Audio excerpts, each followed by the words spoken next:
Dieu a conçu un plan éternel bien avant la fondation du monde. Dieu poursuit à travers ce plan un double but. Que toute chose soit une manifestation de Christ. D'une part, amener l'homme à l'image de Christ. D'autre part, en d'autres termes, donner à l'homme la vie et la gloire de Christ. Toutefois, pour accomplir ce plan, Dieu a dû résoudre deux problèmes, la révolte de Satan et la chute de l'homme. Dans un âge très reculé, un archange a conçu de l'orgueil. Il est devenu jaloux en voyant Christ occuper le centre de toute chose.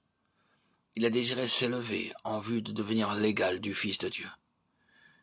Il a voulu se saisir de la position centrale de Christ. C'est pourquoi il s'est révolté.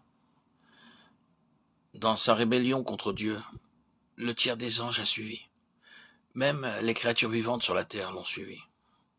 La révolte satanique a entraîné toute chose dans le chaos, les empêchant de manifester Christ. Aujourd'hui, dans une certaine mesure, la création proclame encore la gloire de Dieu. Psaume 19, 1. Mais elle ne peut certainement pas manifester Dieu conformément à sa pensée. Dieu a créé l'homme pour lui donner la vie et la gloire de Christ. Il a donné la domination sur toute chose en vue de tout ramener à Dieu. Dieu désirait s'unir à sa créature, avec comme objectif de faire de l'homme un instrument pour agir contre la rébellion de Satan. Malheureusement, l'homme a failli et a chuté. Pour la réalisation de son double dessein, Dieu a été amené à résoudre ces deux problèmes. Il a racheté l'humanité déchue. Il a mis fin à la rébellion de Satan. Le Seigneur Jésus est donc descendu du ciel pour réaliser ce double dessein et résoudre ces deux problèmes. Il s'est incarné et a accompli l'œuvre de rédemption. Il est le Christ de toutes choses, celui du genre humain. Il est le Christ central et universel. Universel parce qu'il n'est pas limité ni par le temps ni par l'espace. Central parce qu'il n'est pas seulement le Christ des Juifs et le Christ de l'Église. Il est aussi le Christ de toutes choses. Il est tout et en tous.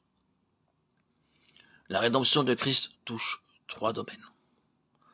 En tant qu'individu, il est notre substitut. Dans sa relation dans l'Église, il est notre représentant. À propos de la création, il est la tête. Christ est la tête. C'est pourquoi il englobe tout. Tout est réuni aussi dans sa mort. Lorsque la tête représentative mourut, tout ce qui était représenté par cette tête mourut. Aussi sa mort a englobé toute chose, y compris la race humaine. Il a réconcilié toute chose avec Dieu, y compris le genre humain.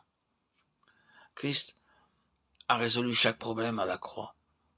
Il a écrasé la tête du serpent, a réglé la rébellion de Satan, en détruisant toutes ses œuvres.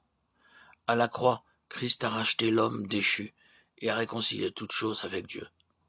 Maintenant, par le moyen de la croix, il accorde sa vie aux hommes pour les conformer à son image.